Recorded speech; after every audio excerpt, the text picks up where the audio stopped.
ஆட்டுக்குட்டியானருடைய கல்யாணம். வெளிப்படுத்தல் 19ஆம் அதிகாரம் 7ஆம் வசனத்துல ஆட்டுக்குட்டியானருடைய கல்யாணம் வந்தது. அவருடைய மனைவி தன்னை ஆயத்தம் பண்ணினாள் என்று சொல்ல கேட்டேன்.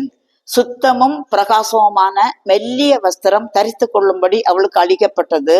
அந்த மெல்லிய வஸ்திரம் பரிசுத்தவான்களுடைய நீதிகளே என்று எழுதியிருக்குது. ஆட்டுக்குட்டியானுடைய கல்யாணம். ஆட்டுக்குட்டி இயேசு கிறிஸ்துவுக்கு எப்போது ஆட்டுக்குட்டியானவர் என்று பெயர் வந்தது என்று நான் இதுக்கு முன்னே பல வீடியோக்களை நமக்கு பேசி இருக்கிறோம். அதாவது இயேசு மரணத்தை ஜெயித்து பரலோகத்துக்கு போன பிறகு பிதாவாகிய தேவன் அவருக்கு மணவாளன் ஆட்டுக்குட்டியானவர் என்ற பெயரை கொடுத்திருக்கிறார். ஆட்டுக்குட்டியானவருடைய ஜீவ புஸ்தகத்தில் பெயர் எழுதப்பட்டவர் தான் புதிய எருசலேமுக்கு போவாங்கன்னு நம்ம படிச்சிருக்கிறோம். இந்த ஆட்டுக்குட்டியானுடைய கல்யாணம் என்றால் என்ன? அவருடைய மனைவியார்? அது நமக்கு தெரியும். ஆனால் கொஞ்சம் விவரமாக இந்த செய்தியில நம்ம பார்க்கிறோம். நம்ம எல்லாருக்கும் தெரியும், இயேசு கிறிஸ்து ஆட்டுக்குட்டியானவர், சபை அவருடைய மணவாட்டி. எபேசியர் 5ஆம் அதிகாரம் 26ஆம் வசனத்துல சபையை பற்றி சொல்லும் போது, தாம் அதை திருவசனத்தை கொண்டு தண்ணீர் முழுக்கினால் சுத்திகரித்து பரிசுத்தமாக்குகிறதற்கும் கரை திரை ஒன்றுமில்லாத பரிசுத்தமும் பிழையற்றதுமான மகிமையுள்ள சபையாக தமக்கு முன் நிறுத்து கொள்ளும்படி தம்மை தாமே அதற்காக ஒப்பு கொடுத்தார்.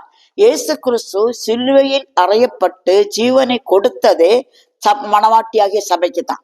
இதைத்தான் திருமணத்திலே சொல்லும் போது, கிறிஸ்து சபையில் அன்பு கூர்ந்தது போல கணவன் மனைவியில் அன்பு கூற வேண்டும் என்று இந்த திருமண நாட்களில வசனத்தை நம்ம சொல்லுவோம்.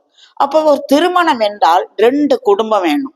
2 குடும்பம், ஒரு மணவாளன், ஒரு மணவாட்டி, ஒரு மன இடம், ஒரு மன நாள், ஒரு மன விருந்து, ஒரு அந்த கணவன் அழைச்சிட்டு போற அந்த மனைவியை கொண்டு வைக்கிற இடம், அடுத்து மன நாள், இவ்வளவு முக்கியம். இதெல்லாம் இந்த காரியத்தில் நம்ம இதுல பார்க்க போகிறோம். முதலாவது 2 குடும்பம். எபேசியருக்கு பவுல் எழுதும் போது 3ஆம் அதிகாரம் 14ஆம் வசனத்துல, இது நிமித்தம் நான் பரலோகத்திலும் பூலோகத்திலும் உள்ள முழு குடும்பத்துக்கும் நாம காரணராகிய நம்முடைய கர்த்தராயிருக்கிற இயேசு கிறிஸ்துவின் பிதாவை நோக்கி முழங்கால் படியிட்டுன்னு எழுதுறாரு. அப்போ பரலோகத்தில் நமக்கு ஒரு குடும்பம் இருக்குது, பூலோகத்துல ஒரு குடும்பம் இருக்குது. பரலோகத்தில் உள்ள குடும்பங்கள் யாது? தூத சேனைகள், மேலே போன பரிசுத்தவான்கள், அவங்க எல்லாம் பரலோகத்தில் உள்ள குடும்பம். பூலோகத்தில் உள்ள குடும்பம் ஏது? இப்போது இருக்கிற திருச்சபையின் அங்கத்தினர்கள், ஊழியர்கள், விசுவாசிகள் அத்தனை பேர். அப்ப 2 குடும்பம் இருக்குது. இந்த 2 குடும்பமும் சேர்ந்துதான் ஒரு திருமணத்தை நடத்த வேண்டும். இப்ப பரலோகத்தில் உள்ள குடும்பத்தில் உள்ள மணவாளனுக்கும் புலோகத்தின் குடும்பத்தில் உள்ள மணவாட்டிக்கும் திருமணம் நடைபெறுகிறது. அப்போ 2 குடும்பம் பார்த்து, அடுத்து மணவாளன் கர்த்தராகிய இயேசு கிறிஸ்து. இயேசு கிறிஸ்து உயிர்த்தெழுந்த பிறகு மணவாளனாக அவர் நாமம் தரிக்கப்பட்டு அந்த மணவாட்டிக்காக தம்மை ஒப்பு கொடுத்தார் என்று பார்த்தோம். சபை கரை திரை அற்றதாக, பிழை அற்றதாக மாறுகிறது. எப்படி மாறுகிறது?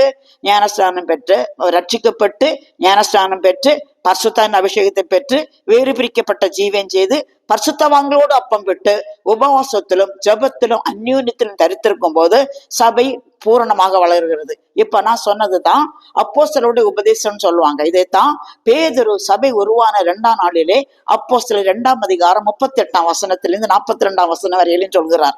இதுதான் சபையின் அஸ்திபார உபதேசங்கள். இந்த வசனத்திலே தேறுகிறவர்கள் தான் மணவாட்டியாகிய சபை. இதைத்தான் வெளிப்படுத்தல் 12ஆம் அதிகாரத்துல அந்த சூரியனை அந்த ஸ்திரீ தலையில வைத்துக் கொண்டிருந்த 12 நட்சத்திரங்களை குறிக்கிறது. அப்போ மணவாளன், மணவாட்டி, மன இடம் மத்திய ஆகாயம். எல்லா திருமணத்துக்கும் ஒரு இடம் உண்டு. ஒவ்வொரு திருமணமும் ஒவ்வொரு குறிப்பிட்ட இடத்துல நடத்துவாங்க. ஆனா இந்த திருமணம் மத்திய ஆகாயத்திலே நடைபெறும். எப்போது மத்திய ஆகாயத்தில் நடைபெறும்? சபை 12ஆம் அதிகாரத்திலே ஆண் பிள்ளையாக எடுத்துக்கொள்ளப்படுகிறதுல அந்த சபைக்கும் மணவாளனுக்கும் திருமணம் நடக்க போகிறது. ஆவிக்குரிய திருமணம் நமக்கு தெரியும். அந்த மன விருந்து என்பது நமக்கு இந்த திருமணத்தை தான் மத்தேயு சுவிசேஷம் 22ஆம் அதிகாரத்துல இயேசு ஒரு உவமையாக சொல்லுவார். அன்றையும் பரலோக ராஜ்யம் தன் மகனுக்கு கல்யாணம் பண்ணன ராஜாவுக்கு ஒப்பா இருக்கிறது என்று அந்த சம்பவத்தை நான் படிப்போம். அதுல ஒரு விஷயம், அங்க இருக்கிறவங்க எல்லாம் கல்யாண வஸ்திரம் தரித்தவர்களாக இருக்க வேணும். கல்யாண வஸ்திரம் தரித்தவர்களுக்கு அல்ல அழைப்பு போனது, அழைப்பு எல்லாருக்கும் போனது. ஆனா அழைப்பு பெற்றவர்களுக்கு மணமகன் சார்பிலே கல்யாண வஸ்திரம் ஒழுங்குபடுத்தப்பட்டு கொடுக்கப்படும். அதை எல்லாரும் அணிந்து கொண்டு வந்தார்கள். அந்த குறிக்கப்பட்ட ஒரு மனுஷன் அந்த வஸ்திரத்தை தெரியாமல் இருந்தான். அவன் புறம்பே தள்ளப்பட்டான். இது இந்த ஆட்டுக்குட்டியானுடைய திருமணத்துக்குரிய உவமையாக சொல்லப்பட்டது காரியமாக்கும். இந்த இடத்துல அந்த கல்யாண வஸ்திரம் என்றால் என்ன என்று நம்ம இதுக்கு முன்ன ஒரு செய்தியில பேசி இருக்கிறோம். கர்த்தர் கொடுக்கிற ஆவிக்குரிய வஸ்திரங்கள்.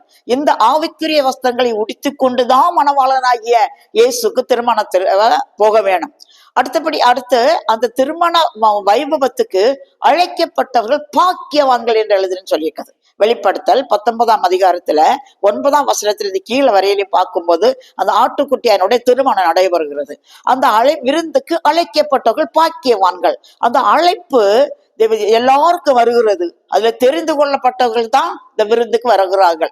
விருந்துக்கு வருகிறவர்கள் கல்யாண வஸ்திரம் தரித்து கொண்டவர்களாக வருகிறார்கள். 45ஆம் சங்கீதத்தில் சொல்லும் போது குமாரத்தியை கேள், நீ உன் செவியை சாய்த்து சிந்தித்துக்கொள், உன் ஜனத்தையும் உன் தகப்பன் வீட்டையும் மறந்து விடு, அப்பொழுது ராஜா உன் அழகில் பிரியப்படுவா.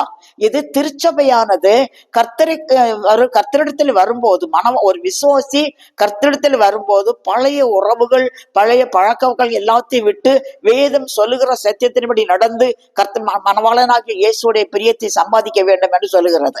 அப்படி வரும்போது இவர்கள் சித்திர தையலாடை தரித்தவளாய் ராஜாவினிடத்தில் அழைத்து கொண்டு வரப்படுவாள். அந்த சித்திர தையலாடை பாடுகளின் வழியாக கிடைக்கிற பரிசுத்தத்தை காட்டுகிறது. இவ்விதமாக கல்யாண வஸ்திரம் தரித்தவளாக இந்த ராஜாவிடத்தில் அழைத்து கொண்டு வரப்பட வேண்டும் இந்த மணப்பெண். அப்போ இந்த இடத்துல மணவாளனுடைய ஆடையை பெற்று சொல்லி இருக்கிறது. இயேசு கிறிஸ்துவை பெற்று சொல்லும் போது எல்லா இடங்களிலும் அவர் மறுரூபமான இடமா இருந்தாலும் சரி, அவர் பரலோகத்துக்கு போன இடமா இருந்தாலும் சரி, அவர் வெண் வஸ்திரம் தரித்தார் என்று எழுதியிருக்குது. ஆனா இந்த வெளிப்படுத்தல் 19ஆம் அதிகாரத்துல மட்டும் இரத்தத்தில் தோய்க்கப்பட்ட வஸ்திரத்தை அணிந்திருந்தார் தரித்திருந்தார் என்று எழுதியிருக்குது. ரத்தத்தில் தோய்க்கப்பட்ட வஸ்திரம் என்ன நிறத்தில் இருக்கும்? சிவப்பு நிறத்துல இருக்கும். அப்ப ஏன் இயேசு இந்த இடத்துல ரத்தத்தில் தோய்க்கப்பட்ட வஸ்திரத்தை தரித்திருந்தார்? நம்ம நல்லா கவனிக்கணும். வெளிப்படுத்தல் 7ஆம் அதிகாரத்துல இரத்த சாட்சி நிக்கிறாங்க. அவங்க யாருன்னு தெரியல. யோவான் தூதனை பார்த்து கேட்கிறார், இவங்க யாருன்னு. அவர் சொல்லுகிறார், இவர்கள் மிகுந்த உபத்திரத்திலிருந்து வந்தவர்கள், இவர்கள் தங்கள் அங்கிகளை ஆட்டுக்குட்டியானுடைய இரத்தத்திலே தோய்த்து வலுத்தவர்கள். அப்படின்னா மிஸ்டர் அண்ட் மிஸ்ஸஸ் சொன்னது போல இந்த திருமண நாளில மணவாளன் இரத்தத்தில் தோய்க்கப்பட்ட வஸ்திரத்தை அணிந்திருந்தார். மணவாட்டி தன்னுடைய ஆடைகள் தங்களுடைய பாடுகள் உபத்திரங்கள் வரும்போது தான் சில சமயங்களிலே விசுவாசத்தை விட்டு விலகி ஜீவியத்தில் வழுகி விடும் போது அவள் நேர இயேசு இரத்தத்தில் போய் தன்னுடைய ஆத்மா மனசாட்சி சுத்தமாக்கப்படுவரையிலையும் இயேசு இரத்தத்தால் தன்னுடைய பின்மாற்றத்தை தன்னுடைய குறைவுகளை கழுவி கொள்ளுகிறான். இந்த ரெண்டும் ஒன்னே போல வர்றது பாருங்க. மணவாட்டி இரத்தத்தில் தோய்க்கப்பட்ட வஸ்திரம், இரத்தத்தால் கழுவப்பட்ட வஸ்திரத்தை எடுத்து இருக்கிறார். மணவாளன் இரத்தத்தில் தோய்க்கப்பட்ட வஸ்திரத்தை உடுத்தி இருக்கிறார். அடுத்து அந்த வசனத்தில் எழுதியிருக்குது, அவருடைய தலையில் அநேகம் கிரீடங்கள் இருந்தன. அநேக கிரீடங்கள் உள்ள செய்தி நம்ம முன்னாடி ஒரு செய்தியில் பார்த்தோம். இப்போ அவருக்கே என்று வேறு ஒருவருக்கும் தெரியாத ஒரு புதிய நாமம் அவர் நெற்றியில் எழுதியிருந்தது. இது வெளிப்படுத்தல் 3ஆம் அதிகாரத்துல ஜெயம் பெற்றவர்களுக்கு அதை பெறுகிறவனே என்று வேறு ஒருவரும் அறியக்கூடாத புதிய நாமத்தை அவனுக்கு கொடுக்கிறேன். அநேக நேரங்களில கிறிஸ்துவுக்கும் சபைக்கும் கிறிஸ்துவுக்கும் விசுவாசிக்கும் அநேக காரியங்கள் ஒன்று பொருந்தி வரும், ஒண்ணு போல வரும். இப்ப இது மாதிரிதான் வெற்றி பெற்ற விசுவாசிக்கும் அவனுக்கே பெறுகிற அவனுக்கே என்று வேறு ஒருவருக்கும் தெரியாத புதிய நாமம் இருக்குது. இயேசுவுக்கும் அவருக்கே அன்றி வேறு ஒருவருக்கும் தெரியாத ஒரு புதிய நாமம். அப்படின்னா என்னன்னா, அவர் நடத்தப்பட்ட பாதை அவருக்கு தான் தெரியும். அவர்கள் நடத்தப்பட்ட பாதைகள் அவர்களுக்கு தான் தெரியும். சிங்கத்தின் கபியில இருந்தவங்க மட்டும்தான் சிங்கத்தின் வாயை கட்டினாருன்னு சொல்ல முடியும். அக்னியில நடந்தவங்க மட்டும்தான் அக்னி நோக்கத்தை அடுத்தவங்கன்னு சொல்ல முடியும். செங்கடல பிளந்தோர் மட்டும்தான் செங்கடல பிளந்தார்னு பாட்டு பாட முடியும். அதே போல இயேசு அநேக உபத்திரங்களையும் பாடுகளையும் சிலுவையும் மரணத்தையும் ஏற்றுக்கொண்டு மணவாட்டிக்காக ஜீவனையை கொடுத்து சபையை மீட்டுக்கொண்டபடியினால் அவருக்கே என்று வேறு ஒருவருக்கும் தெரியாத புதிய நாமம் கொடுக்கப்பட்டது. கர்த்தருக்கு ஸ்தோத்திரம். அடுத்தபடியாக எந்த திருமணத்திலையும் கிஃப்ட் கொடுப்பாங்க, வெகுமதிகள். இப்போ மணவாளனாகிய இயேசு நமக்கு என்ன வெகுமதி கொடுத்தார்? முதலாவதாக இயேசு கிறிஸ்து நம்மை நிச்சயம் பண்ணிதான் திருமணத்துக்கு அழைக்கிறார். என்கேஜ்மெண்ட் ரொம்ப முக்கியம். என்கேஜ்மெண்ட்னா என்ன? இன்னாருக்கு இன்ன நம்ம எல்லாம் உலக பிரகாரமாக நிச்சயம் பண்ணி அதன் பின்புதான் திருமணம் நடக்கிறோம். நமக்கு தேவனாய இயேசு கிறிஸ்து ஒரு மணவாட்டியை இவள் என்னுடைய மனைவி என்பதற்காக நிச்சயம் பண்ணது எப்படின்னா, எபேசியர் 4 அதிகாரம் 30ஆம் வசனத்துல, அன்றியும் நீங்கள் மீட்கப்படும் நாளுக்கு என்று முத்திரையாக பெற்ற தேவனுடைய பரிசுத்த ஆவியை துக்கப்படுத்தாதிருங்கள். இயேசு கிறிஸ்து என்றைக்கு நம்மை பரிசுத்த ஆவியினால் முத்திரை போடுகிறாரோ அன்றைக்குதான் நாம் அவருக்காக என்கேஜ் பண்ணப்படுகிறோம், அவருக்காக முத்திரிக்கப்படுகிறோம். ஆவி என்னும் அச்சாரத்தை தந்தவரும் அவரே. அச்சாரம்னா என்ன? ஒரு பொருள் வாங்க வேணுமானா ஃபர்ஸ்ட் அட்வான்ஸா கொஞ்சம் காசு கொடுத்து உறுதிப்படுத்துவோம், இந்த பொருள் எனக்குன்னு. மீதி காசு எல்லாம் கொடுக்கும் போது அதை பத்திரம் போட்டு டாக்குமெண்ட் பண்ணுவோம். அதே போல இயேசு நம்மை என்கேஜ்மெண்ட் பண்றது, அதாவது இவள் எனக்கு சொந்தம் என்று சொல்லுகிறது பரிசுத்த ஆவியை நான் பெறுகிறேன். அன்னைக்கு பரிசுத்த ஆவியை பெற்ற அனைவருக்கும் இது ஒரு நற்செய்தி. நாம் என்றைக்கு நாம் ஏழைகளா இருக்கலாம், பெண்களாக இருக்கலாம், துரத்தப்பட்டவளா இருக்கலாம், சிறுமைப்பட்டவளா இருக்கிறோம், அடிமைப்பட்டவளா இருக்கிறோம், காணப்படாமல் இருக்கிறோம், அண்டர் கிரவுண்டை வேதனைப்பட்டு கொண்டிருக்கலாம். என்றைக்கு நாம் பரிசுத்த ஆவியின் அபிஷேகத்தால் முத்திரை போடப்பட்டோமோ அன்றைக்கு நாம் இயேசுவின் மணவாட்டி என்பதற்கு ஆதாரம். இந்த முத்திரை போடப்பட்டவர்களை சேர்க்கத்தான் இயேசு வருவார். அந்த இயேசு வரும்போதுதான் இந்த திருமண விருந்து நடைபெறும். இப்ப இயேசு நமக்கு கொடுத்த கிஃப்ட் என்ன? ஆவியின் வரங்கள். 12 விதமான ஆவியின் வரங்களை கர்த்தர் கொடுத்திருக்கிறார். அநேகர் படிப்பறிவே இல்லாதவங்க ஆங்கிலத்தில் பேசுவாங்க, நல்ல செய்திகளை சொல்லுவாங்க, வெளிப்பாடுதல்களை பெற்றுவாங்க. இதெல்லாம் கர்த்தருடைய கிருபை. அவர் எந்த தகுதியும் உலகத்துல பார்க்கிறது கிடையாது. படிப்பு, நிறம், ஜாதி, உயர்வு, தாழ்வு, வசதி என்னமே பார்க்கறது இல்ல. ஆவியில் நொறுங்குண்டு சிறுமைப்பட்டு என் வசனத்துக்கு நடுங்குகிறவனை நோக்கி பார்ப்பேன்னு சொல்றார். எனவே தேவன் இயேசு கிறிஸ்துவை கொண்டு நம்மை மீட்டு கொண்டு நாம் அவருடைய சொத்து என்பதற்கு அடையாளமாக பரிசுத்த ஆவியை தந்திருக்கிறார். அதை நம்ம முத்திரை போடப்பட்டிருக்கிறோம். இது அட்வான்ஸ் பண்ணி இருக்கிறார். திருப்பி அவர் வரும்போது அவர் நம்மை சேர்த்துக் கொள்வார். இதுல இந்த மனநாள் மட்டும்தான் இன்னும் குறிக்கப்படலை, யாருக்கும் தெரியாது. தெரியப்படாத ஒன்று மனநாள். அது யாருக்குமே தெரியாது. யூத முறைமையின்படி நிச்சயம் போட்ட பிறகு அந்த கணவன், அந்த நிச்சயம் பண்ணப்பட்ட மணவாளன் மணவாட்டிக்காக தன்னுடைய சொந்த செலவிலேயோ அல்லது தன்னுடைய பொறுப்பில வீடு கட்ட வேணும். வீடு கட்டி முடிஞ்ச பின்பு தகப்பனார் சொல்வாரா, நீ போய் பொண்ணை அழைச்சிட்டு வா அப்படின்னு. அதே போலதான் இந்த நம்ம கிறிஸ்தவ கல்யாணத்துடைய நாட்கள் செய்தியும் நடக்கிறது. இப்படி நடக்கும் போது இந்த தகப்பனுக்கு மட்டும்தான் தெரியுமா என்றைக்கு திருமணம் நடக்கும் என்று. அதே போலதான் இயேசு சொன்னார், என் பிதா இயேசு கிறிஸ்துடைய வருகை பற்றி சொல்லும் போது மனுஷகுமாரனும் அறியார், பரலோகத்திலுள்ள தூதர்களும் அறியார், பிதா ஒருவர் தவிர வேறு ஒருவரும் அறியான் என்பதை. அப்ப எல்லாம் முடிஞ்சு வரும்போது பிதாவாகிய தேவன் போய் மணவாட்டி அழைச்சிட்டுவான்னு சொல்வார். அதுதான் இயேசு ரகசியத்திலே திருச்சபை சேர்க்க வருகிறது. அடுத்தபடியாக எங்க கொண்டு போவார் பாருங்க. யோவான் சுவிசேஷம் 14ஆம் அதிகாரத்தில் இயேசு சொன்னார், என் பிதாவின் வீட்டில் அநேக வாசஸ்தலங்கள் உண்டு, அவைகள் அப்படி இல்லாதிருந்தால் நான் உங்களுக்கு சொல்லியிருப்பேன், ஒரு ஸ்தலத்தை உங்களுக்காக ஆயத்தம் பண்ண போகிறேன் என்று. இயேசுவாகிய தேவன் தமது சபையாகிய மணவாட்டிக்கு ஏகதேசம் 6205 வருஷமா 2205 வருஷமா சபை வீட்டு கட்டிட்டே இருக்கிறார்.